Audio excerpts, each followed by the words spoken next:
저는 올해 67살 이도현이라고 합니다.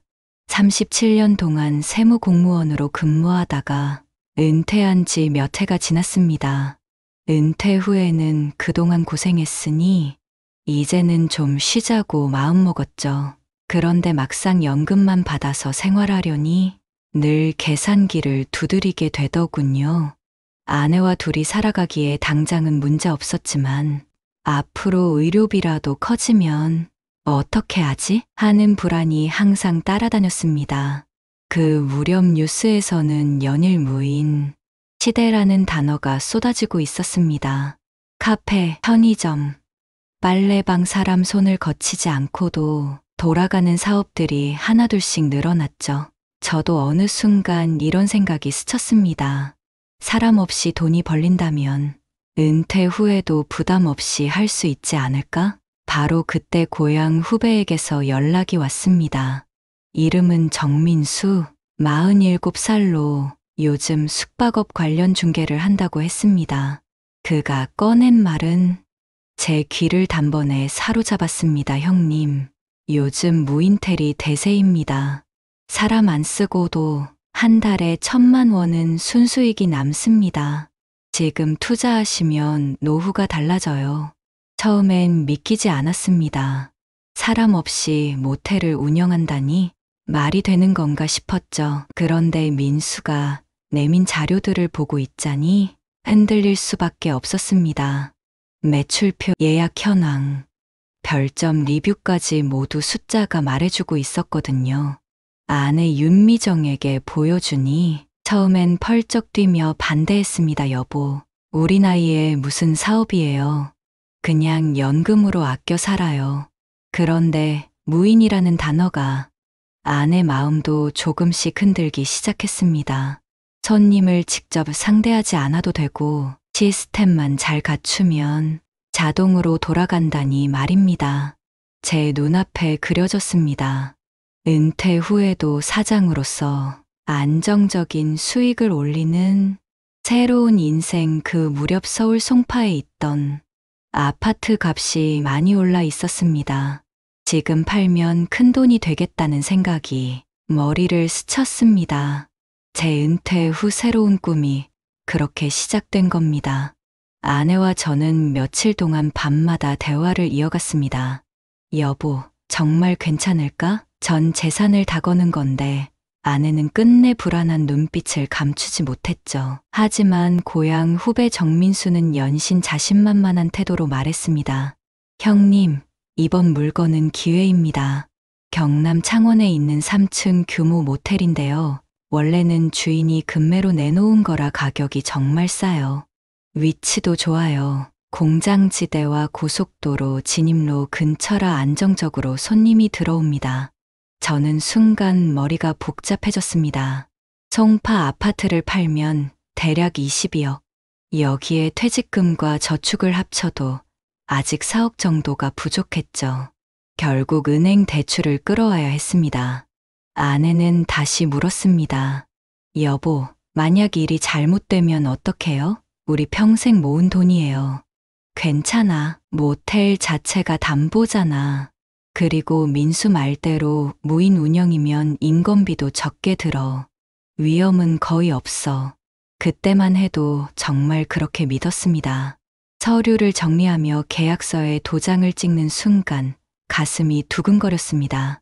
평생 공무원으로만 살아온 제가 이제는 사장이 되는 것 같았거든요. 첫날 모텔을 둘러봤을 때 겉모습은 그럴듯했습니다. 객실 수도 35개나 되었고 건물도 크게 낡아 보이지 않았습니다. 민수는 옆에서 끊임없이 부추겼습니다. 형님, 청소만 잘 돌리시면 끝이에요. 진짜 돈 들어오는 거 보시면 놀라실 겁니다. 그 말에 저는 완전히 안심해버렸습니다. 아내와 손을 잡고 돌아오는 길, 마치 새로운 인생을 산다는 기분이었습니다. 여보, 이제 우리도 사업가네. 그러게요. 잘 됐으면 좋겠어요. 그날 밤 저는 잠을 설쳤습니다. 앞으로 매달 1,000만 원 이상씩 들어올 거라는 계산이 머릿속을 떠나지 않았습니다.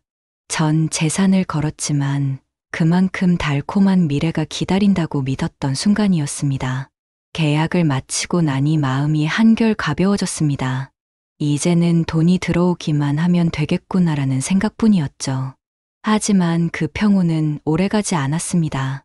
계약한 지 한 달쯤 지나자 정민수에게서 전화가 왔습니다. 형님, 이제 본격적으로 리모델링을 시작해야 합니다. 무인텔로 운영하려면 기존 시설로는 안 돼요. 키오스크도 설치해야 하고 모든 객실에 카드키 시스템도 달아야 합니다. CC 보강해야 하고요. 순간 머리가 멍해졌습니다. 분명 계약 전에는 큰 문제 없다고 했는데 갑자기 공사라니. 민수, 그럼 비용이 얼마나 드는 거야? 대략 2억 정도 예상하시면 됩니다. 2억이라는 말이 나오는 순간 가슴이 철렁 내려앉았습니다. 26억이나 투자했는데 거기에 또 2억이라니. 그래도 이미 계약을 해버렸으니 물러설 수가 없었습니다. 며칠 뒤 또 연락이 왔습니다. 형님, 현장에서 보니까 전기 용량이 부족합니다. 증설해야 할 것 같아요. 안 그러면 키오스크랑 카드키가 안정적으로 안 돌아가요. 또 돈이야? 네, 한 2천만 원 정도 추가될 것 같습니다. 그뿐만이 아니었습니다. 소방 규정이 바뀌어서 방염제 보강 공사를 해야 하고 비상구 표시 등도 새로 설치해야 한다는 겁니다. 보일러가 노후해서 교체해야 한다는 얘기도 들려왔습니다. 간판도 요즘 유행하는 스타일로 교체하지 않으면 손님이 안 들어온다고 했죠. 하나하나 따져보니 추가 비용이 눈덩이처럼 불어났습니다. 어느새 처음 예상보다 3억 이상이 더 필요해졌습니다. 대출을 더 받을지 아니면 친척들에게 손을 벌릴지 고민해야 하는 상황이 되어버린 겁니다. 아내는 점점 불안해졌습니다. 여보, 이게 정말 괜찮은 걸까요? 왜 이렇게 계속 돈이 들어가죠? 저는 그저 민수를 믿으려 했습니다. 걱정 마, 민수가 전문가잖아. 지금은 힘들어도 나중에는 다 회수할 수 있을 거야. 하지만 속으로는 점점 답답해졌습니다. 밤에 잠이 오지 않았습니다. 서류를 다시 꺼내 계산기를 두드리면 머릿속은 온통 숫자뿐이었죠. 월 매출 2,500만 원에서 비용 빼면 1천만 원 이상 남는다고 했는데 그게 과연 가능할까? 그러던 어느 날 아내와 함께 공사 현장을 찾아갔습니다. 처음에는 깔끔했던 객실들이 완전히 폐허처럼 변해 있었습니다. 벽은 뜯겨나가고 바닥은 먼지가 가득했으며 전선이 이리저리 매달려 있었습니다. 제가 경악한 표정으로 현장 소장을 보자 그는 태연하게 말했습니다. 사장님, 지금은 어수선해 보여도 한 달만 기다려보세요. 완전히 새롭게 변할 겁니다. 그 말을 들으면서도 불안감은 사라지지 않았습니다. 정말 이게 잘 될 수 있을까? 아니면 내가 무모한 선택을 한 걸까? 하지만 이미 너무 많은 돈이 들어간 상황. 이제 와서 포기하면 모든 게 물거품. 그날 밤 아내가 제 손을 꼭 잡고 말했습니다. 여보, 제발 너무 무리하지 말아요. 건강이 먼저예요. 저는 애써 웃으며 대답했지만 속으로는 알 수 없는 두려움이 몰려왔습니다. 그때는 몰랐습니다. 이것이 단순한 시작일 뿐이라는 걸. 앞으로 더 큰 시련이 기다리고 있다는 사실을 말이죠. 공사는 꼬박 3달이 걸렸습니다. 총 투입금은 어느새 29억에 달했고 제 통장은 바닥을 드러냈습니다. 하지만 눈앞에 완성된 모텔을 보니 잠시나마 가슴이 벅찼습니다. 깔끔한 인테리어, 반짝이는 간판, 자동으로 작동하는 키오스크와 카드키 시스템, CCTV 겉모습만 보면 최신식 무인텔 같았습니다. 정민수는 제 어깨를 두드리며 말했습니다. 형님, 이제 걱정 없습니다. 오픈하면 손님들 몰려올 거예요. 예약 꽉 찰 겁니다. 드디어 오픈 첫날. 저는 설레는 마음으로 예약 현황을 확인했습니다. 놀랍게도 33개 객실 중 20개가 찼습니다.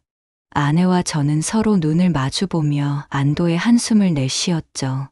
여보, 생각보다 괜찮은데요? 그러게, 이제 진짜 시작이네. 하지만 기대는 오래가지 않았습니다. 오픈 이틀째 새벽 2시, 휴대폰 벨이 요란하게 울렸습니다. 사장님, 키카드가 인식이 안 돼요. 203호인데 30분째 문 앞에서 기다리고 있어요. 서울에서 창원까지는 3시간이 넘게 걸리는 거리. 당장 내려갈 수도 없었습니다. 전화로 안내해 보았지만 결국 해결되지 않았고 손님은 환불을 요구하며 악평을 남겼습니다.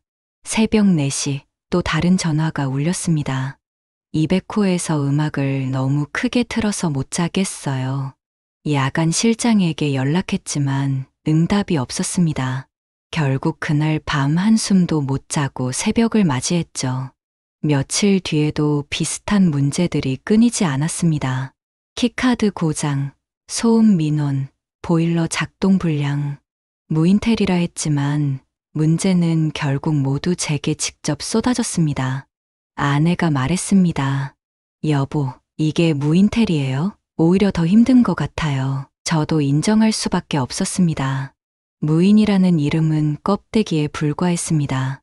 결국 저는 창원의 작은 원룸을 얻어 일주일 중 45일을 모텔에서 살며 직접 문제를 처리해야 했습니다. 서울집은 주말에만 들르는 신세가 되었죠. 몸은 점점 지쳐갔고 체중도 빠르게 줄어들었습니다. 한 달 뒤 매출을 정리했을 때 충격은 더 컸습니다. 매출 총액은 1,200만 원, 대출 이자 500만 원, 청소비 세탁비 야간 실장 인건비 수수료까지 모두 제하고 나니 남은 건 200만 원도 채 안 되었습니다. 리뷰 상황은 더 심각했습니다. 소음이 너무 심합니다. 방음이 전혀 안 돼요. 새벽 3시 키카드가 고장나서 추위에 떨었습니다. 무인텔이라더니 문제 생기면 3시간씩 기다리라네요. 최악입니다. 별점은 점점 추락했고 예약도 눈에 띄게 줄어들었습니다. 첫 달 1,200만 원에서 두 번째 달은 1,000만 원, 세 번째 달은 800만 원. 매출은 계단처럼 내려앉고 있었습니다. 아내가 한숨을 쉬며 말했습니다. 여보, 이대로 가다간 우리 다 잃어요. 몸도 돈도. 저는 대답하지 못했습니다. 처음 품었던 희망은 산산이 무너지고 있었습니다. 시간이 갈수록 상황은 악화되었습니다. 모텔 운영 6개월 만에 제 건강은 급격히 나빠졌습니다. 매일같이 새벽 전화에 시달리다 보니 평균 수면 시간이 45시간도 되지 않았고 몸무게는 어느새 7kg이나 빠져 있었습니다. 아내는 지쳐 있었고 저도 점점 체력이 바닥나기 시작했습니다. 무엇보다 끔찍한 건 매출이었습니다. 세 번째 달 800만 원, 네 번째 달은 700만 원, 다섯 번째 달에는 결국 600만 원까지 떨어졌습니다. 매달 지출이 1천만 원을 넘는데 매출은 그 절반도 안 되니 매달 수백만 원씩 적자를 보고 있던 겁니다. 더 이상 버티기 어려워 결국 매각을 알아보기 시작했습니다. 창원 지역의 여러 부동산 중개업소를 찾아다니며 제 사정을 설명했습니다. 하지만 돌아오는 대답은 늘 비슷했습니다. 사장님, 요즘 모텔 시장이 어렵습니다. 리뷰 점수가 낮아서 매수 희망자가 많지 않을 겁니다. 그중 한 중개업자, 박영태 55세, 부동산 중개인가, 제게 조심스럽게 말을 꺼냈습니다. 사장님, 이 모텔 혹시 정민수라는 분이 소개해 준 겁니까? 네, 맞습니다. 어떻게 아십니까? 아이고, 그분이 지역에서 꽤 유명합니다. 사실 이런 수법으로 거래한 사례가 여럿 있습니다. 순간 가슴이 철렁 내려앉았습니다. 무슨 수법이라는 거죠? 박영태 씨는 낮은 목소리로 설명했습니다. 낡은 모텔을 싸게 매입해 최소한의 공사만 하고 겉보기에만 번지르르하게 꾸밉니다. 그 다음 가짜 계정을 동원해 예약 건수를 부풀리고 허위 리뷰를 쏟아내요. 마치 장사가 잘 되는 무인텔처럼 포장한 뒤 투자 경험 없는 사람들에게 비싼 값에 떠넘기는 방식이죠. 그 순간 퍼즐이 맞춰졌습니다. 정민수가 보여주었던 예약 현황, 별점 5점 리뷰, 풀 예약 화면. 그 모든 게 조작이었던 겁니다. 게다가 전 모텔 주인과 정민수가 한 팀이었다는 사실까지 알게 되자 피가 거꾸로 솟는 듯 했습니다. 설마 내가 속은 건가? 30년 가까이 알고 지낸 후배였습니다. 대학 입학할 때 축하금도 줬고 결혼식 때는 제가 직접 주례까지 서주었던 사이였습니다. 그런데 그 후배가 제 평생 모은 전 재산을 가로채는데 가담한 겁니다. 저는 도저히 믿을 수 없어 정민수를 직접 불렀습니다. 모텔로 찾아온 그는 평소와 달리 굳은 얼굴을 하고 있었습니다. 민수, 너 전 주인이랑 원래 아는 사이였지? 형님, 무슨 말씀이세요? 저는 그냥 중개만 해드린 겁니다. 예약 조작, 가짜 리뷰 다 내 짓이잖아. 아닙니다, 형님. 왜 저를 나쁜 사람으로 만드십니까? 사업이 잘 안 된 걸 제 탓으로 돌리시면 곤란합니다. 끝까지 발뺌하는 그의 태도를 보면서 무너져 내렸습니다. 30년 인연도, 신뢰도, 제 평생의 재산도 모두 한순간에 허무하게 사라진 기분이었습니다. 그날 밤 아내와 마주 앉아 한참을 울었습니다. 여보, 우리가 세상을 너무 몰랐나 봐요. 사람을 너무 믿었어. 그러게요. 그동안 공무원으로만 살다 보니 이런 세상 속임수에는 너무 순진했나 봐요. 그제야 뼈저리게 깨달았습니다. 돈 앞에서는 그 어떤 인연도 우정도 의미가 없다는 것을. 자기의 실체를 알게 된 뒤에도 저는 당장 모텔을 접을 수 없었습니다. 이미 수십억이 들어간 상황에서 중간에 포기한다는 건 곧 전 재산을 버리는 것과 같았기 때문입니다. 하지만 매출은 매달 곤두박질 쳤습니다. 6달째 매출은 600만 원도 채 되지 않았고 반대로 대출 이자만 500만 원, 여기에 청소비 세탁비와 간 실장 인건비까지 합치면 지출은 늘 1천만 원을 넘었습니다. 매달 최소 400만 원씩 적자를 보는 구조가 된 겁니다. 아내는 더 이상 참을 수 없다는 듯 말했습니다. 여보, 이제 그만합시다. 이대로 가다간 우리 둘 다 쓰러져요. 저도 고개를 끄덕일 수밖에 없었습니다. 결국 본격적으로 매각을 알아보기 시작했죠. 창원과 부산의 부동산 중개업소들을 다니며 상담했지만 돌아오는 대답은 차가웠습니다. 사장님, 시세가 15억 선일 겁니다. 그런데 리뷰 점수도 낮고 주차 공간도 협소해서 매수자 찾기 어렵습니다. 29억을 쏟아부은 모텔이 15억이라니 그 말만 들어도 숨이 막혔습니다. 그래도 매각밖에는 길이 없었습니다. 반년 동안 광고를 내고 기다렸지만 연락조차 거의 오지 않았습니다. 가끔 문의하는 사람도 현장을 보고 나면 고개를 저었습니다. 방음이 전혀 안 돼 있네요. 위치가 애매해서 접근성이 떨어집니다. 결국 1년이 지나서야 매수자가 나타났습니다. 그는 건물을 둘러본 뒤 제게 단도직입적으로 말했습니다. 13억이면 계약하겠습니다. 순간 눈앞이 아득해졌습니다. 29억 투자해서 고작 13억이라니 16억 손실이었습니다. 하지만 더 이상 버틸 힘이 없었습니다. 하루하루가 지옥 같았고 제 몸과 정신은 이미 한계에 다다라 있었습니다. 아내도 조용히 제 손을 잡으며 말했습니다. 여보, 그냥 정리합시다. 이젠 돈보다 건강이 먼저예요. 결국 저는 계약서에 서명했습니다. 남은 대출 7억을 갚고 나니 손에 쥔 건 겨우 5억 남짓. 처음 송파 아파트를 팔고 퇴직금과 대출까지 합쳐 9억을 쏟아부었던 제가 2년 만에 5억 남은 빈손 신세가 된 겁니다. 서울로 돌아왔지만 예전의 강남 아파트는 꿈도 꿀 수 없었습니다. 대신 경기도 외곽의 전세 6천만 원짜리 작은 집을 겨우 구했습니다. 이사 날 낡은 집 앞에 서서 아내가 울먹이며 말했습니다. 여보, 우리가 이렇게 살게 될 줄이야. 저는 애써 웃으며 대답했지만 속으로는 눈물이 솟구쳤습니다. 그 순간 뼈저리게 깨달았습니다. 나는 사장이 된 것이 아니라 사기에 걸려든 단순한 먹잇감이었을 뿐이라는 사실을. 모든 걸 정리하고 서울로 돌아왔을 때 제 손에 남은 건 겨우 5억 원이었습니다. 송파의 22억 아파트를 팔고 퇴직금, 대출까지 합쳐 29억을 투자했는데 2년 만에 가진 것의 대부분을 잃어버린 겁니다. 경기도 외곽의 낡은 전셋집으로 이사 오던 날 아내는 이삿짐 트럭 옆에서 울었습니다. 여보, 우리가 이렇게 살 줄이야. 저는 애써 웃으며 말했습니다. 괜찮아. 그래도 우리 둘이 건강하잖아. 하지만 속으로는 피눈물이 났습니다. 처음 몇 달은 매일같이 후회와 자책에 시달렸습니다.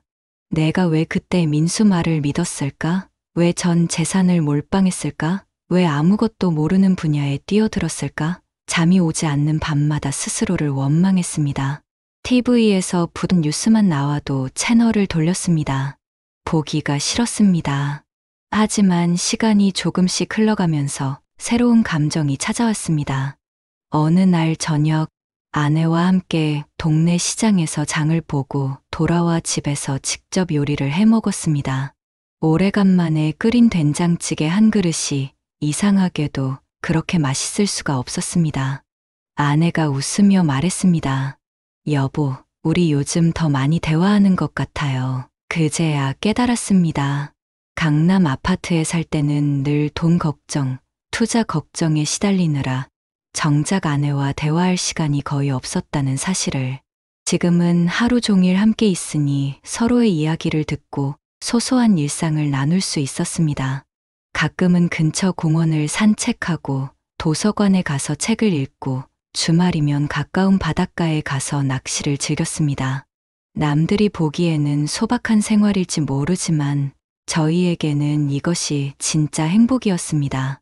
새벽마다 모텔 손님 전화를 받으며 뛰어다니던 날들과 비교하면 지금은 평온 그 자체였습니다. 물론 잃은 돈은 너무 컸습니다. 하지만 저는 그만큼 값진 교훈을 얻었습니다. 첫째, 세상에 쉬운 돈벌이는 없다. 사람 없이 돈이 돈을 번다는 말은 결국 달콤한 함정이었습니다.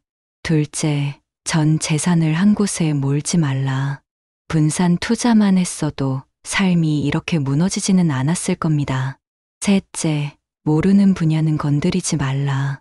평생 공무원으로 일한 제가 갑자기 모텔 사업에 뛰어든 건 무모했습니다. 넷째, 사람을 맹신하지 말라. 30년 인연도 돈 앞에서는 아무것도 아니었습니다. 저는 24억을 잃었지만 대신 평온한 일상과 가족과의 시간을 얻었습니다. 지금은 매일 아침 아내와 손을 잡고 산책하며 이렇게 다짐합니다. 앞으로는 욕심을 버리고 감사하며 살자.